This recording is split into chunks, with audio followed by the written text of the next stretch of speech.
Anthony Slater, the Athletic, joining us on the River Islands guest line. Hey, Anthony, what's going on, man? How you doing? What is up, fellas? How are you? We're good, man. What's the Kuminga scoop? When do you think we're going to see him? Mid to late road trip would be my tentative guess. They're being careful. It was, if you want the timeline here, I'm trying to do the math. They Friday, right? Was their first game out of the break. Thursday, he did like a 2-on-2. And then that was probably his really highest intensity day on the ankle. They gave him Friday completely off, Saturday 5-on-5 scrimmage, which was a big step, full contact. They've already ruled him out of tomorrow. Again, like I said, I don't expect to see him to start the road trip. He's getting there. From what I've heard, though, some swelling as he's kind of gotten back into contact. It was a really bad ankle injury. And then, he's still kind of trying to get his full burst off the ankle. And especially considering how he plays, I think that is important to him and to them. Is it easier for them to slow play his return and also to kind of tamp down his minutes based on the fact that they've played so well without him? Yeah. It doesn't feel like you have to have him tomorrow to, save your season, right? Or you don't have to have him in the next week. You don't need to rush him back and ease him in just because you got to solve something as quick as possible. I would say the only urgency is it's a short runway to the playoffs, and there is going to be a reintegration process of him. But I think part of the hope with holding him, being very careful with him, is that he can kind of hit the ground running. He doesn't come back feeling rusty, and then maybe his game, devolves into it. We've seen such streaks from him of 6 games of incredible play, 6 games of kind of he's out of it play, and I just think they want him to feel his best before they drop him in to a team right now that's kind of really, it's like dropping him into a river that's really kind of suddenly rushing with water. I think they want him to feel his best. Anthony, let's get some straight talk here, man. Did you think that it was going to look like this with Jimmy Butler? Not this good, but as I was reminded plenty, especially from the front office, who was very much at the front of this move, Mike Dunleavy, I would say top of the list. This is a really good basketball player, and has long been a really good basketball player. The stuff that was going on in Miami, which was very real, and I think blame on both sides there, wasn't necessarily going to happen with the Warriors, because if he did come here, clearly now he was going to get some type of a dollar amount, an extended contract that was going to satisfy him.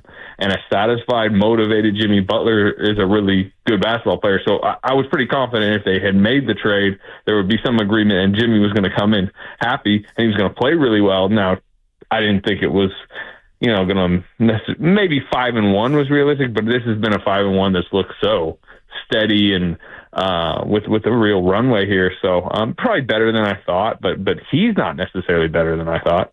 It seems like everyone else is better than they were, at least, the role guys. When you watch this team through 6 games, who is the biggest benefactor from the Jimmy Butler era?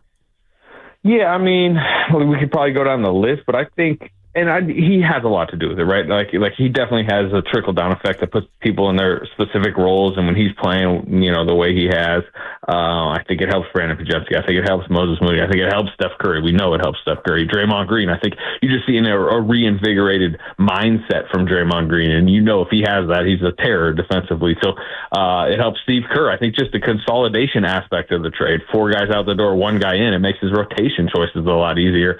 But I think you kind of mention it within your question. Guys are playing better. Some of it isn't necessarily just Jimmy Butler related, that Brandon Pajemski's really gained a rhythm in his second year and turned his season around. I just think this is a time of the year that he's found himself. He's been unbelievable lately. He's plus 109 in the last 6 games. And again, he was like the plus minus king of last year, right? It was part of why he was protected this year. They were saying, look, every lineup he was in was succeeding. That didn't happen early in this season, but suddenly, because he's plus 109 the last 6 games, he now leads the team again for a second straight season in plus minus. And again, I know that's not everybody loves that stat, but the eye test backs it up, right? How good he's been playing lately. And I do think that is some Butler, but I also just think he's just, finding himself, like I said. Same with Moses Moody, really, too. Glad you brought up Moody. Anthony Slater joining us here on Willard and Dibbs. Let's go back to the Kuminga factor and ask it from that standpoint. What happens to Moses Moody when Jonathan Kuminga gets back?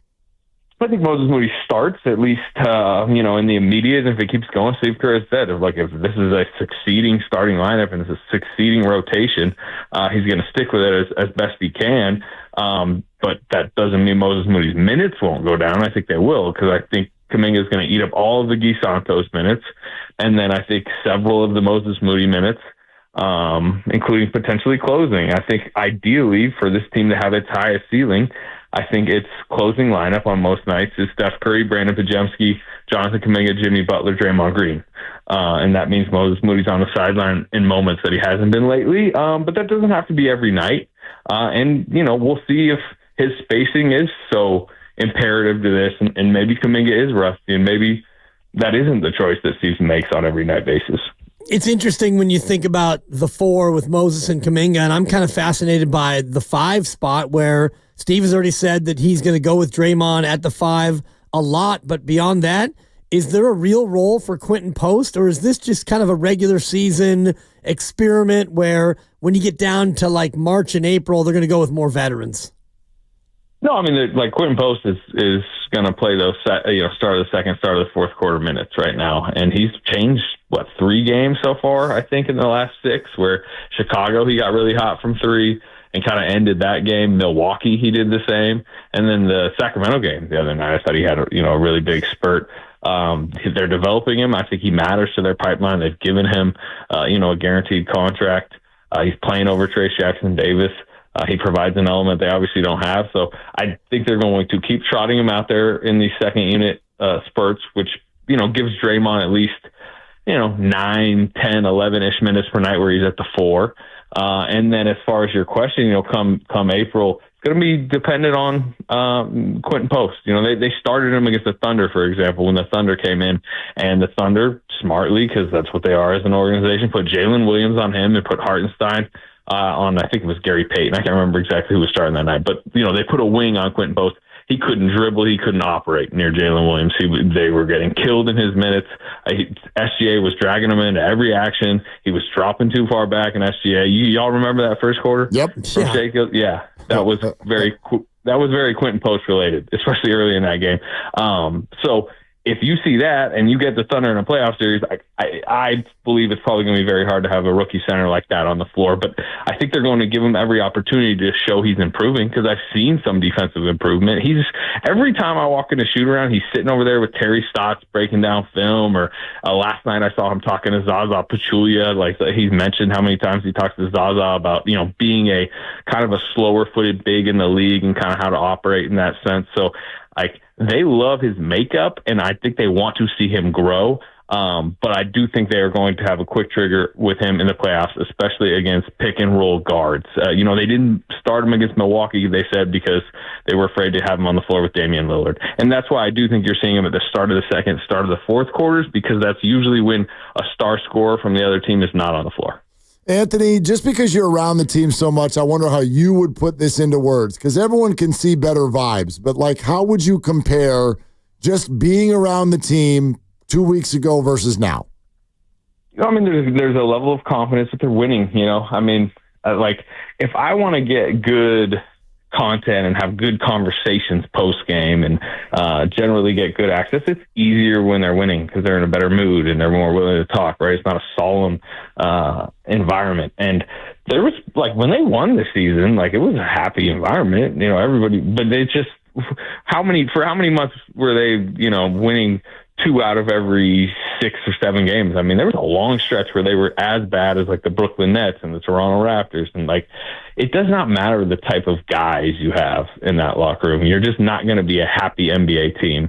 And it wasn't infighting. It wasn't some hidden, behind the scenes issue or punch or this or that we didn't report on. It was just a kind of, fading, unconfident team, right? How many times did you hear crisis of confidence or something, of that ilk from Steve Kerr? That's what it was. And this Jimmy Butler thing, he just brings in winning. They've won. They're, 5 out of the 6 locker rooms I've been in post game with Jimmy Butler, it's been a really happy locker room. Mostly because they just dominated the opponent or, won a game that they shouldn't. And it's not only the fact that they won on that given night, but as Draymond has voiced plenty of times, it's this belief that like, oh, now we can go make a playoff run. And that just changes, like everybody's getting more credit. Everybody's getting more, praise. We stop looking at some of the blemishes on the roster. We start talking about what a move by Joe Lacob, how willing he is to pay him. And Mike Dunleavy made the right move. And now Steve Kerr's pushing the right buttons. It's just winning makes everybody happier, so the vibes are better. And the vibes will continue to be better as long as they keep winning. And Anthony, I can't help but wonder where you think the ceiling is for the regular season, because they're up to 9 and they're 1.5 games out of the 6. And the 5 feels like maybe it's a stretch with your 5 games back with 25 to go. But do you look at a path where they could get past the Clippers and get to 6?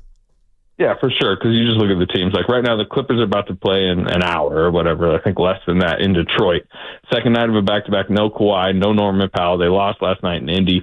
They're kind of in a tailspin, like I'm starting one, it seems, especially from a health perspective. If they lose tonight, which they're not favored, they have 2 Lakers games coming up. Like they could very easily, by the way, the Warriors are about to play the Hornets twice in the next 3 games, the Magic, the Nets. Like, to me, by middle of next week, the Warriors could be up at the 6 or up at the 5. 6. And then you look, elsewhere in that bracket. Timberwolves lost last night. They're at Oklahoma City on the second night of back-to-back tonight. Warriors could be tied with the Timberwolves by the end of tonight.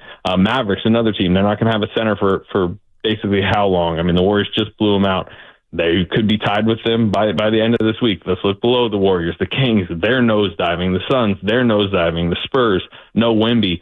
I think the Warriors are the favorite for the 6 at this point, and I would say maybe the Clippers would be equal to them depending on how their health goes. Oof, that's a big statement. You're listening to 95.7 The Game, KGMZ FM and HD1 San Francisco, on Odyssey Sports Station, always live on the free Odyssey app. Twitch and YouTube, powered by First NorCal Credit Union. For a low-rate auto loan, apply online or just ask for First NorCal Financing at the dealer. We're giving away a Jimmy Butler jersey. More on that in just a few. Stand by, because it's going to be this hour. Anthony, if I took away health, what's the biggest concern? Offense, I think, scoring at the rim. You saw it in that Dallas game that they did lose. I'm talking about the one at Dallas. Probably missed 8, shots at the rim in the first half. So the spacing is still not ideal for a 2025 team.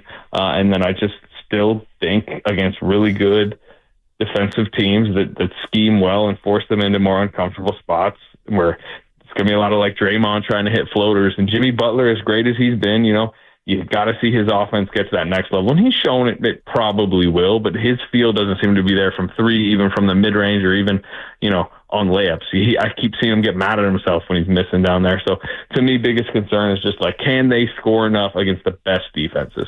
And if you were looking at possible matchups, which team then would be the most difficult one for them, considering how good they are defensively? I mean, I think the Thunder's awesome. I mean, I think they're the best team in the West. I understand some of the skepticism, and I covered their second round series loss to the Mavericks last year, where to me, like Jalen Williams and Chet Holmgren just weren't ready to be number 2 type scorers against a Luka Kyrie team, but they probably should have won that series anyways. They almost did. They had Game 5 at home that they kind of kicked away. They should have won Game 6 in Dallas. And that was a young Thunder team that was like trying to fit Josh Gideon, and he was a massive negative in that series. All they've done is replace him with Alex Caruso. They've signed Isaiah Hartenstein. Jalen Williams has leaped into an all-star. Chet Holmgren is now coming back. They're healthy. Shai Gilgeous-Alexander's taking this game into another stratosphere. Like, I think they're like monster favorites in the West. So I don't get as the doubt that I think is kind of out there. If you're going beyond that and we're just talking first round, because if the Warriors get up to 6, like who would you want at 3 or who don't you want at 3? Yeah. I'd probably say you don't want Denver just because of Jokic, and they have been playing a lot better over the course of the last couple months. And then the other one's steaming up to 3. Like, do you want the Lakers in the first round? I mean, it's Luka and LeBron. That's a concern, but they're thin beyond that, particularly at center. Those are the 2 I would probably say you would rather have a Memphis or rather have a Houston. The Lakers matchup for the Warriors has obviously been a difficult one, but it often has felt that way because Anthony Davis would get dominant against the Warriors. So yeah, I want to go deeper into that. Like, are the Lakers still a bad matchup for the Warriors or no? Yeah, the only thing that would make me say yes is because, like, Luka Doncic motivated potentially now, and, like, you saw him the other night against Denver, and if he, like, gets himself in this, like, killer mode, which most people that know him know that kind of is how he operates when he's, like, doubted, I'd be concerned about what he may look like come mid-April. And while he may have, like, Mavericks blood in his eyes, if the Warriors are the team in front of him, that he's really hard to beat in the playoff series. And the Warriors have done it before. But he's also going to have LeBron James next. And so, like, theoretically, you're going into that series potentially, you have Steph and now Jimmy Butler. Like, it's an intriguing, like, 2 versus 2 star type thing. But that series, by the way, would start in LA, number 1, and 2, if it's a 6-3 series, that would mean the Lakers had a really good final month, right? Yep, if they get the 3 seed. So that would also be of concern. Yeah, no, that's fair. All right, Anthony, you didn't have vacation plans in May, did you? Well, I did. My plans were to go cover the Thunder in the second round again because I figured the Warriors were going to be. My thought is maybe now I'll just cover Thunder Warriors, instead of like Thunder Mavericks. Yeah, okay. 2 birds, 1 stone. I get it. Perfect. There you go. All right. Hey, Slates, thanks, man. All right, fellas. All right, there he goes.